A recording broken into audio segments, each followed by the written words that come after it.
TrojanVision presents the 2016 campaign, featuring political science experts from the Troy University faculty with an in-depth look at the 2016 presidential campaign. The panelists include Dr. Stephen L. Taylor, an expert in electoral and comparative politics, as well as Latin American politics. He is the author of 3 books. His most recent book, A Different Democracy, American Government in a 31-Country Perspective, was published by Yale University Press in 2014. Dr. Taylor is Dean of Troy's College of Arts and Sciences. Miriam Stevenson specializes in American politics and immigration law. She has a PhD from the University of Nevada, Las Vegas, and a JD from the University of Memphis. She is currently working on a book manuscript on immigration. She is Assistant Professor of Political Science at Troy University. Michael O. Slobochikov specializes in relations between Russia and the former Soviet states, international conflict and peace, and comparative politics. He is the author of 2 books. His most recent book, Building Hegemonic Order Russia's Way, Rule, Stability, and Predictability in the Post-Soviet Space, was published in 2014. He is a regular contributor to Russia Direct and has often served as an analyst on Russian relations with Ukraine for BBC World News, as well as Voice of Russia Radio. He is an assistant professor of political science at Troy University. Welcome to a discussion today on the election. We'll talk about, first off, the primaries and choosing a nominee, and then we'll move on to a little bit of a discussion of the general election, which will happen in November. On March 1st of 2016, Alabama held a primary here among other states. Hillary Clinton won the Democratic primary with 78% of the vote, and Donald Trump won the Republican primary with 48% of the vote. Today I'm lucky to be joined by 2 specialists who will help guide us through this election season and talking about precisely what will continue to happen through the primaries and through the conventions, and then talk about the general election. To my left is Dr. Taylor, and to my right is Dr. Stevenson. The election has had a lot of entertainment if you're a late night talk host. Certainly we've gone from insulting people's wives to the size of their hands to various other issues. But we don't yet have a nominee for the general election. No one's outright won the election. I want to talk about first the Democratic process and ask where we are with the Democratic process, who's the front runner, and what we expect to see out of that. I'll start with Dr. Stevenson. Well, on the Democratic side, certainly Hillary Clinton is the front runner.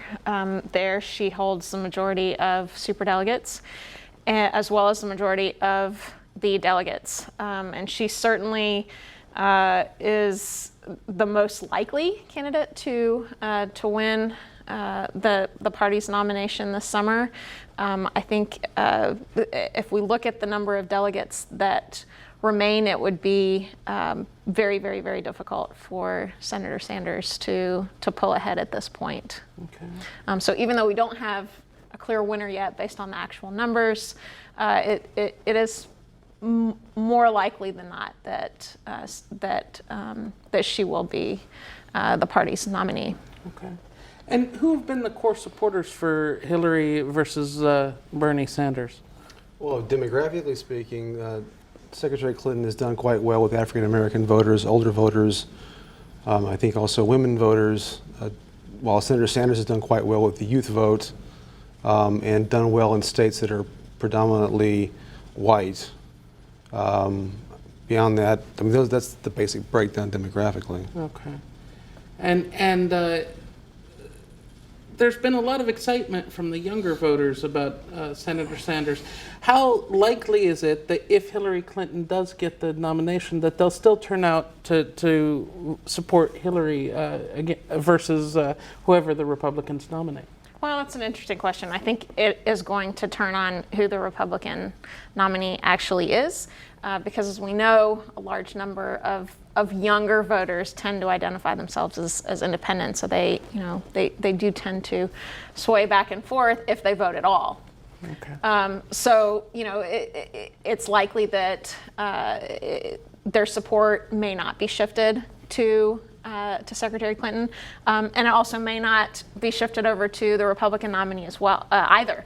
So part of it's going to depend on, is going to turn on whether or not or who the Republican nominee is going to be, and with regard to whether or not I think they're going to turn out and vote in large numbers for Hillary Clinton, polls so far are showing that she's not very popular with the younger voters. Mm-hmm. So I would be surprised to see a large shift in voting with the young voters from Sanders to Clinton. Whether or not those votes go towards the Republican candidate at this point obviously remain to be seen. But I guess my assessment would be those votes are kind of going to go away.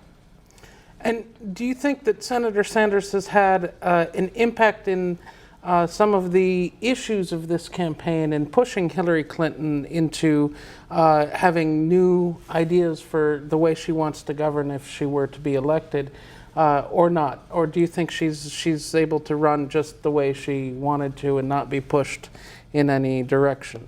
Oh, I think as with any competition in the primary season, the candidates have to react to one another. And certainly Secretary Clinton's had to react to Senator Sanders. I don't think there's any doubt about that. I think it may have pushed her somewhat in a more leftward progressive fashion, or at least talk to certain issues that she might otherwise not have been wanting to talk about necessarily. So, I mean, and many experts will point out that this helps candidates sort of hone themselves during this period of the process. I do think that while there has been significant competition, I still think from the beginning it's been Secretary Clinton's to lose. Senator Sanders has had a few moments of success, Michigan being the one that comes to mind the most. And barring something truly, as Dr. Stevenson said, barring some truly improbable set of events or some shock, right? Something that happens that we can't predict, then I think Senator Clinton moves on and has probably been made better off by having to deal with Senator Sanders. And it may actually give her the chance to have thought about some answers to some economic questions that may in fact arise if she faces, in fact, Mr. Trump in the fall. Okay, good. So you're both in agreement that Secretary Clinton should win the election or the nomination? Barring something extraordinary, yes. I agree. Okay, good. Let's turn now to the more contentious race, the Republican race. Currently, we can see that Donald Trump has the vast number of delegates, or the majority of the delegates. He has the clearest path to winning, although there is no guarantee that he will win outright. What do you think the chances are of Donald Trump winning out? I think he has the best chance, as you mentioned, but the path is not as clear, I would say, as on the Democratic side. Senator Cruz certainly still has a chance. There are, I believe, 80 delegates that are up for grabs that previously belonged to Senator Rubio. Mm-hmm. And both Mr. Trump and Senator Cruz are obviously vying for those right now. And obviously there are a number of states that still have primaries and caucuses left with delegates to vie for there. But if we look at the numbers, Mr. Trump obviously has the easier path and the more likely path to the nomination this summer. And Mitt Romney, the Republican candidate who ran last against Barack Obama, has said that he would like to see Trump denied the nomination, as have many on Wall Street and other places, looking at any way that they can prevent him from becoming the outright nominee. And one of those ways is to deny him the necessary delegates to get to a brokered convention. What is a brokered convention? A brokered convention, well, I'll step back. The way our system for nominating presidential candidates works is that the candidates run through a series of primaries and caucuses to accumulate delegates to hit a certain target number, which is 1,200 and whatever I said a moment ago, well, before we started taping, 1,237, I think, delegates that they have to acquire to be an absolute majority of delegates at the convention. Typically, by about this time in the cycle, a candidate has accumulated either almost as many as they need, or it's a foregone conclusion that they will, in fact, acquire those delegates. So folks that have paid attention in the past may not have even thought about delegate count. This go-round, he does not have enough, and he has to win, I think, somewhere around 57% of the remaining delegates he has to acquire to be able to hit the targets. So it could very well go down to the wire. Now, a lot of the primaries that are left are in the Republican side, either winner take all. That is to say, if he wins the state, he wins all of them, or they're winner take most, where even if he doesn't get all the delegates, he gets most of them if he does well. So, what are the chances of this happening? I mean, it's a decent chance. The problem is, and it really boils down to this, whether you talk about Mr. Romney or other actors that have expressed dismay about the potentiality of a Trump nomination and trying to stop it. The Republican Party is clearly going through an internal crisis at the moment. Any political party, a large political party, is by definition factionalized. There are different components that make up the party. And the Republican Party currently, and it has been going through really for a couple of cycles now, an internal division that we mostly are familiar with in regards to sort of more mainline Republicans and the Tea Party, and there are other factors that are going on here. And we're seeing, I think, a new manifestation of that. So everyone wants to speak for the Republicans. So Romney, as the previous nominee, has a certain claim to being the voice of the Republicans. Well, Mr. Trump is now the leader in the nomination process, and potentially the nominee has a claim to speak for Republicans. It's often said, people refer to Republican in name only. They'll criticize Republicans if they don't fit a certain mold. But the bottom line is, for political parties, it's all about name. It's who can claim the name, who can use the name, who can put the name on the ballot. So this is a fight about the name. What does it mean to be a Republican? And the Senate has its views, and members, well, actually factions within the Senate, factions within the House, people in state houses, and all this stuff. So, and what we've seen in the Republican Party during this cycle is what we often refer to in political science as a coordination problem. There are always actors that want to access the nomination. And we had this large number, really, I think, unprecedented number of candidates that were running. It split the vote up enough that it made it very difficult for anyone to start to acquire that normal momentum to gather the delegates. This allowed Mr. Trump, who has had consistently a large plurality, but by no means a majority, to capture, although that's changing, to capture delegates and force candidates out one by one. And now we've come down to probably, in many ways, if you were to start from the beginning, the nightmare scenario for the Republican Party, which is Trump or Cruz, because even Senator Cruz, who is a more mainline Republican, because at least he holds elected office in the Senate, is not the most beloved member of the Republican Party, to put it mildly, at least amongst his Senate colleagues and whatnot. I mean, Senator Lindsey Graham likened it between the choice between being shot and being given poison. So this is a member of the Republican Party, a long established member. So the Republican Party is in a difficult position right now. And I think even if Mr. Trump makes it through this process and is somewhat short of an absolute majority of delegates, that coordination problem is going to remain in place, which is everyone can say, Romney can say, and people can say we don't want Trump, but denying him when he has a large plurality is going to be extremely difficult.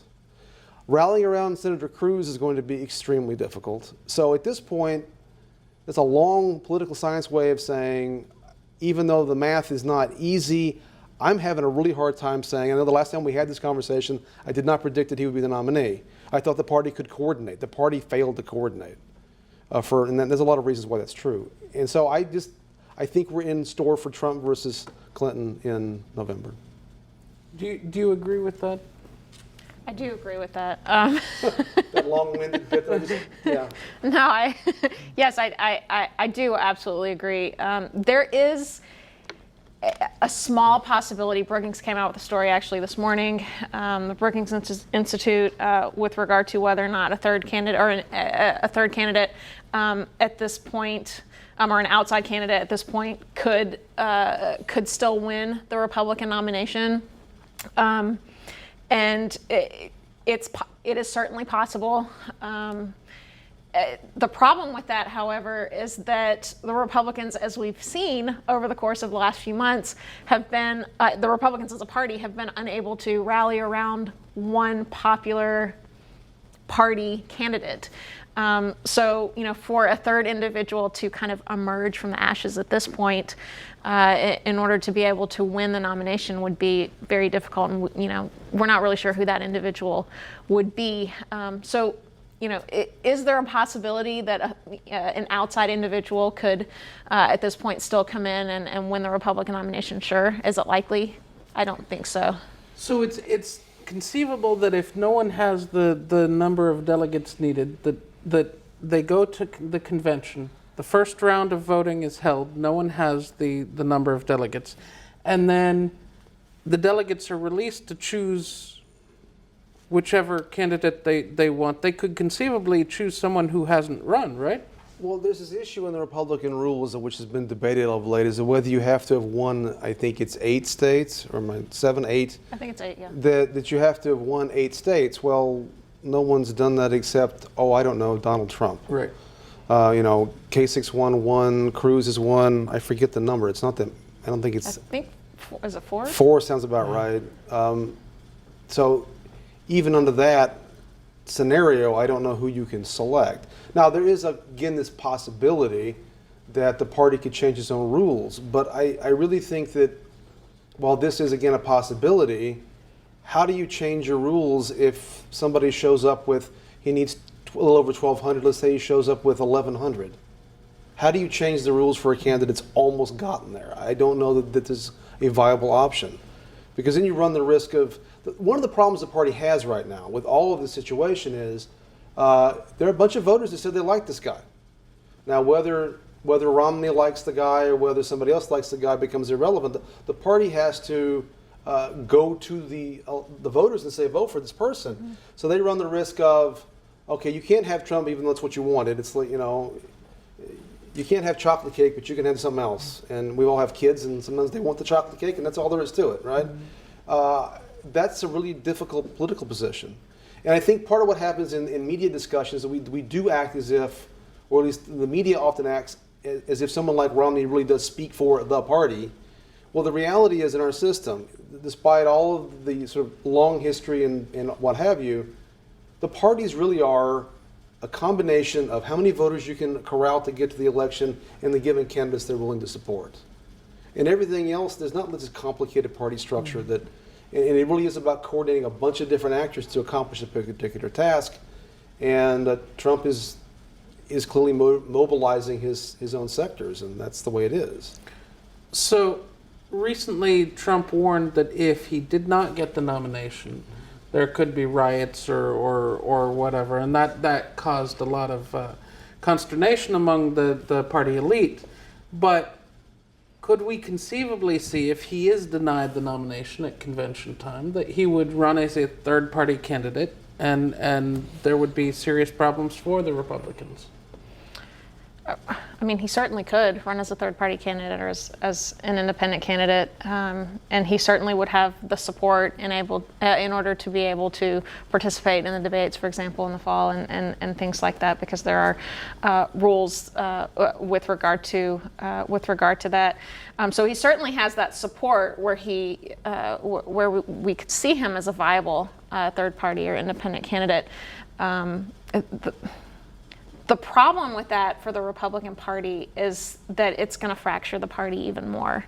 And you really, more than ever, will see a scenario where the Republican vote will be split down the line between two candidates, and essentially will throw the election to the Democratic candidate or to Hillary Clinton. Yeah, well, the two things that come to mind with what you said, and partially to what Dr. Stevenson just said. First, When Donald Trump says there might be rioting, I think he's right, which is a disturbing part of this entire scenario.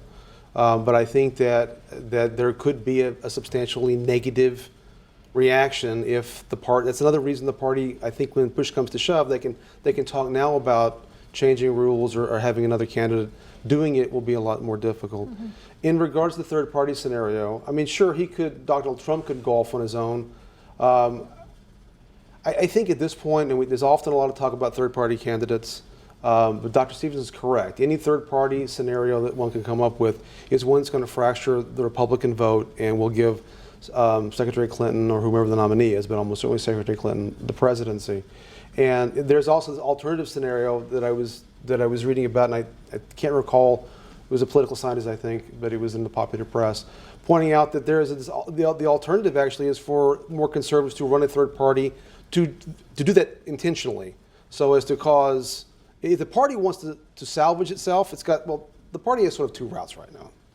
Because there's going to be a Republican Party. We're not going to break off into other little pieces because the system doesn't really support more than two parties for reasons that I don't have time to go into right now. So what's that Republican Party going to look like? And I think the one scenario, which I don't think it would happen, but it's interesting to think about, is if the non-Trump faction of the party wants to run a third party to scuttle his candidacy, which is what it would do. Because there is a certain segment of the Republican Party that thinks that as much as they dislike Hillary Clinton, she's a better alternative for the long-term health of the Republican Party than a Donald Trump presidency. Because as I was saying a moment ago, what is it that defines the party? There are lots of things that define the party, but a major thing that defines our parties, because again of the nature of our institutions, is who's the president, because the president is the de facto head of the party. So Donald Trump, if he were to be the candidate, and certainly if he were president, would have influence over things like who's the RNC chairman, who sits in these particular positions. And this will then set the tone. Plus, if you're elected in a first term, your odds of being reelected are good. So what do certain segments of the party want to do? Do they want to risk 8 to 12 years of Trumpism and then rebuild after that? Or do they want to scuttle Trumpism now and try to rebuild? These are the kinds of options that certain actors are going to have to think about. Now, how realistic those scenarios are, I don't, it really, when push comes to shove, doing that sort of thing is more difficult than talking about it. But these are the kinds of questions that they're asking themselves right now. Go ahead. I was going to move to a tangent really quickly, just based off of what you said. The other thing that the Republican Party or the elites really need to keep in mind right now is if the Senate really does intend to not confirm President Obama's selection for the Supreme Court, what does that actually mean? What is that going to mean going forward? Additionally, we have at best 3, maybe 4 current sitting justices on the Supreme Court right now that are likely to need to be replaced in the next 4 to 8 years. So if the Republican Party decides that they do want to go that route and they want to kind of throw the election to the Democratic Party, I guess the result of that is going to remain for many, many years beyond 4 to 8 years, because as we know, Supreme Court justices are there for life. And if Secretary Clinton or then President Clinton is able to nominate justices who are in their 50s, for example, they could sit on the bench for 20, 30 years. There are so many considerations and so many political ramifications going on. Well, and we talk about the executive level, and we just talked about the Supreme Court level, but you also have people down the line on tickets. The Senate, you've got House members running, and if for whatever reason people are very unhappy with Trump or very unhappy that Trump got denied the nomination either way, people stay home. The Republican Party faces a total annihilation at the polls straight down the ticket to varying degrees. Well, this is one potential scenario. We don't entirely know how a Trump candidacy will affect turnout. It's possible it'll motivate certain voters to vote that otherwise wouldn't have voted. There's this sort of blue-collar, high school educated sector that he appeals to. Will they turn out more than normal? Maybe. But conversely, will the more sort of white-collar, college-educated that find him distasteful, will they stay home? Will they vote for Hillary? Or what will they do if there's a third-party option? What will they do? Then that could affect, though, as you say, it could affect Senate races and House races and all the way down the ticket, because a lot of people go to vote and they vote Republican, Democrat. And if enough people stay home or switch for whatever reason, that can have ramifications. I think it clearly is going to have ramifications for the Senate, the House. The Republicans have a structural advantage in the House, but even then that could be threatened depending on, and I forget the numbers, but there have been some studies that indicate, a relatively, what seems like a small shift in voter turnout can have a profound effect on down-ticket voting. We often forget how much how voter turnout really does affect what outcomes you get. Who votes matters. So this could be very profoundly important, yes. Okay. Now let's assume that all of the nightmare scenarios that we've talked about don't happen. Trump gets the nomination, and it's Trump versus Clinton in the general election. How do we predict that will end up? All things being equal. Dr. Stevenson. Well, if we look at the models that political scientists look at, it's still a little bit early to tell. Those models are predicted based on what occurs in the macro political environment and the macro economic environment in the second quarter of the year. So it's still a little bit early at this point to tell based on those models. But I think a lot is going to depend on voter turnout based on what Dr. Taylor just said with regard to who actually shows up and votes. Polling indicates one thing, but we know that polls don't actually capture all the time the individuals that actually do show up and vote.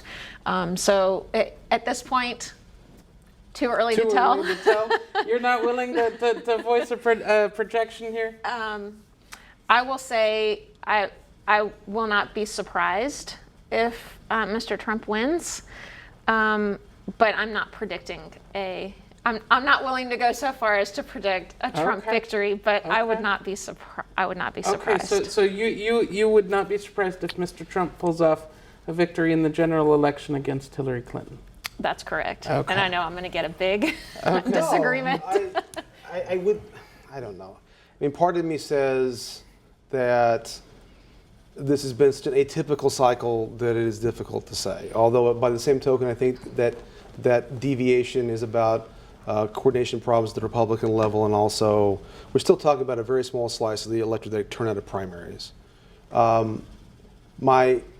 If we look at the electoral college math and the states that would have to be flipped, I still am of the opinion that it was a tough road for Republicans to begin with going into this without knowing who the candidates were. The only question with Trump is, does he become such a wild card that we have to rejigger that? I don't know at this point.